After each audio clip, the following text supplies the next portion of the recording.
Pareciera que hay claramente en la oposición algunos personajes como Lilita Carrió, que está definidamente embanderada con la posición de los acreedores externos en esta situación.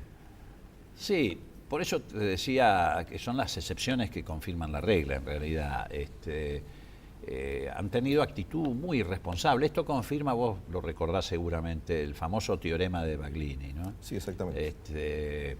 Cuanto más cerca de la posibilidad de gobernar, posiciones más responsables, más serias, cuanto más lejos, más irresponsable. Más irresponsable. Es algo que sucedió en la discusión sobre la deuda externa en el año 1985. Sí, que fue una magnífica discusión y además televisada a todo el país, fue un aprendizaje muy importante para todos nosotros. Pero digo, ha dicho cosas absolutamente irresponsables, frívolas, ha planteado cuestiones muy peligrosas, sobre todo proviniendo de una mujer que es abogada, tiene formación jurídica. Por ejemplo, cuando dijo, bueno, hay que depositar una garantía en el juzgado de 300 millones, ahí agregó la frivolidad de decir que estos era en definitiva el precio de una cartera Louis Vuitton.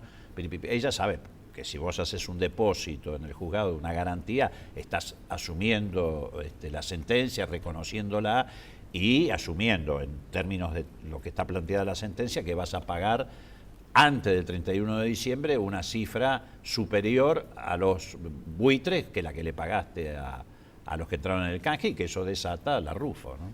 Mariano Kestelboim, si sucediera lo inevitable, o sea, la hipótesis más pesimista para la Argentina, ¿se corre el riesgo de paralizar la inversión pública, por ejemplo, la renovación de los ferrocarriles, que es algo que podría incidir fuertemente en la vida de los argentinos? ¿En qué forma podría impactar en la vida del argentino medio un default declarado judicialmente por el juez Griesa?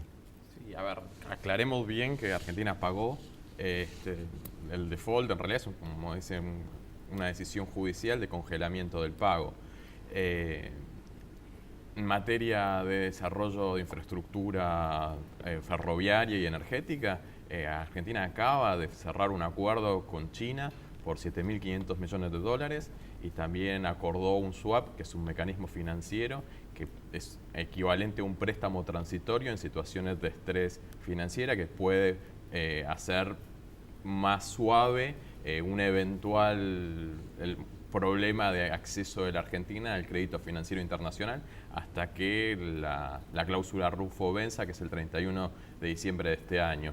En la vida cotidiana de la población, en realidad, lo que va a implicar esta medida es que el gobierno va a tener menos grados de libertad para realizar política fiscal expansiva.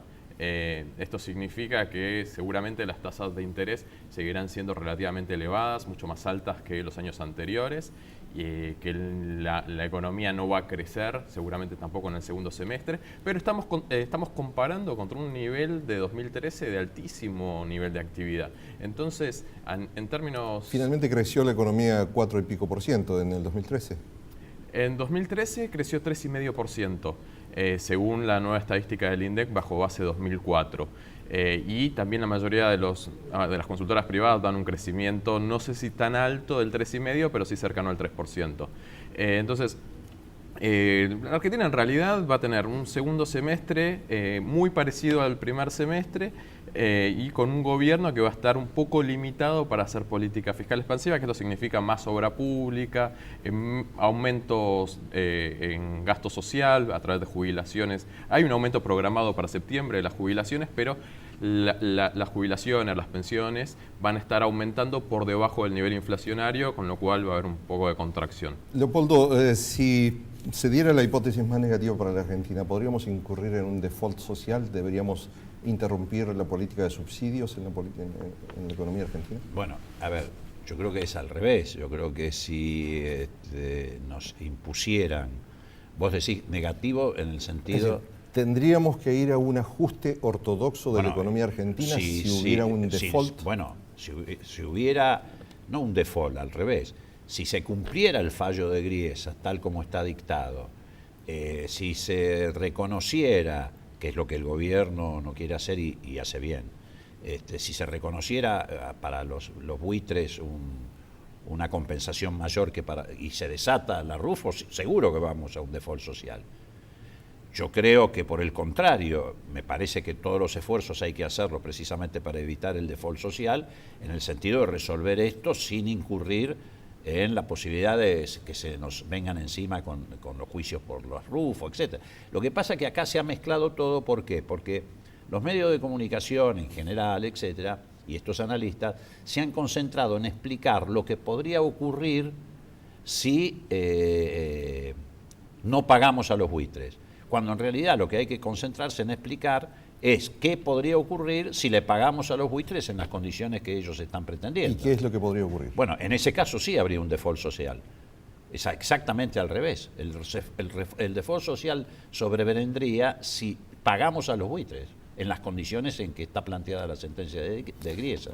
En la diáspora del radicalismo en este tiempo, precisamente por tu origen radical, ¿cómo ves a este que sigue siendo uno de los partidos mayoritarios de la Argentina, unos partidos históricos? ¿Cómo lo ves posicionado frente a esta situación que es crítica para la Argentina? Bueno, independientemente de la situación hacia el interior del radicalismo, que es efectivamente una situación compleja, que tiene que ver con su crisis de identidad, te reitero, el radicalismo como institución política, en el plano parlamentario, etcétera, yo creo que ha venido actuando en estos días con responsabilidad.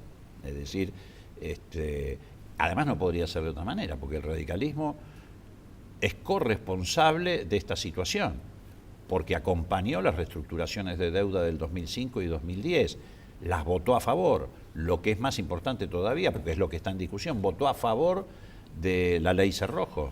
Hubo un tratamiento inclusive más desventajoso para la Argentina en los años 80 cuando se aprobó la capitalización de deuda externa que permitía canjear los bonos los famosos Brady, a precios de mercado para Brady, tomar activos de empresas públicas. Sí, pero bueno, pero volviendo a la actualidad, el radicalismo acompañó esto, el socialismo acompañó esto. No es solo el gobierno el que tiene la responsabilidad sobre la reestructuración de deuda y sus consecuencias. Reitero, la ley Cerrojo la votamos. Alfonsín estaba sentado al lado de Kirchner, Raúl Alfonsín, el día que se anunció la reestructuración de deuda en Casa de Gobierno, cuando la anunció Lavagna, estaban Kirchner, presidente en ejercicio, y Alfonsín, expresidente, porque Alfonsín fue para respaldar lo que era un acto de autonomía y soberanía de la Argentina, como era la reestructuración de deuda. Entonces, separemos. El radicalismo sí, efectivamente está en una crisis de identidad y de dispersión, y además coqueteando con la idea de arreglar con Macri, lo que sería una negación de todo lo que ha sido la historia y la doctrina del radicalismo. Ahora, referida a esta cuestión, yo creo que está actuando con responsabilidad. Mariano, ¿qué debe hacer el empresariado en esta circunstancia? Porque se ve desde afuera que, por ejemplo, la Unión Industrial de Argentina tiene una posición y la Unión Industrial de la provincia de Buenos Aires, que tal vez es la gran base social y económica de la Unión Industrial de Argentina, están en posiciones encontradas respecto a este tema. Sí, me parece que deberían unirse y marcar el impacto real que tiene un eventual default por parte de la Argentina bajo estas condiciones, que en realidad implica simplemente un congelamiento del pago. Debería analizar con más cuidado esas consecuencias. Parece que la Unión Industrial hasta ahora se expresó de forma muy crítica sobre este particular. Por lo menos no he visto una expresión positiva respecto a la defensa que está haciendo la Argentina del interés nacional y de las implicancias que tendría sobre la actividad productiva, lo que recién decía Leopoldo, de asumir el pago en las condiciones que está exigiendo el juez Griesa. Deberían ser más analíticos al respecto y mostrar que en un eventual caso de ese tipo, bueno, lo que tendría la Argentina es una contracción de su actividad económica que afectaría especialmente a las pequeñas y medianas empresas que dependen de la actividad del mercado interno para crecer. ¿Y eso podría impactar en el trabajo, en el nivel de empleo? Sin lugar a dudas. Un default social, bueno, lo que estaría implicando sería la caída de la producción, la caída del empleo, la caída del consumo. Eso sí, mayores niveles de exportación. Seguramente las empresas poderosas, muchas de ellas con gran influencia en la Unión Industrial Argentina, tendrían mejores niveles de rentabilidad y perspectivas hacia futuro derivadas de mayores posibilidades de exportar los productos agromanufacturados. Sin embargo, hay empresas o entidades empresarias como la CGE y otras entidades intermedias que representan más bien a la pequeña y mediana empresa, que están también acompañando esta posición política que convoca un cabildo abierto para mañana a la tarde allí frente a Plaza de Mayo. Sí, desde ya. Hay una convocatoria desde la CGE junto con otras organizaciones sociales y políticas que están mostrando la necesidad de apoyar firmemente la defensa del interés nacional. Y lo hacen básicamente las organizaciones empresarias en favor de sus intereses. Afortunadamente ya no son ingenuas, ya no se dejan influenciar fácilmente por los grandes medios de comunicación y entonces han leído que la defensa de la soberanía nacional en esta cuestión es muy importante en favor de sus negocios.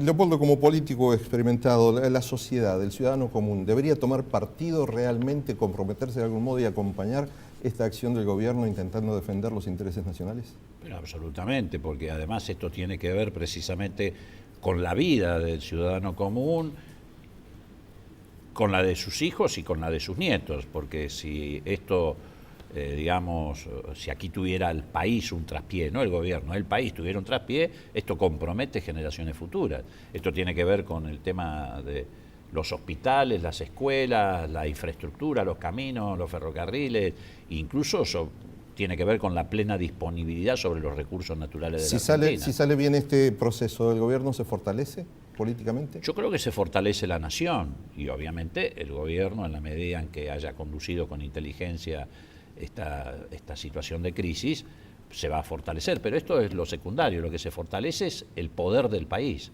Mariano, a cualquier partido político, a cualquier candidato presidencial que tenga aspiraciones con ciertas chances reales para suceder a Cristina, ¿le conviene el default o le conviene que Cristina salga exitosa en esta pelea con los fondos buitre? A ver, lamentablemente siempre las decisiones se toman en el corto plazo, en general en la política, y en el corto plazo una fractura, un traspié en esta negociación seguramente beneficiará a los grupos políticos que hoy se presentan como las principales alternativas. Pero en el mediano o largo plazo seguramente no, es un agujero, es un problema para toda la economía y para ellos también si llegan a gobernar. Mariano Kestelboim, muchísimas gracias por estar aquí en Política, Producción y Trabajo. Leopoldo Moro, muchas gracias como siempre por tu análisis político. No, por favor, con usted nos vemos después de la siguiente pausa.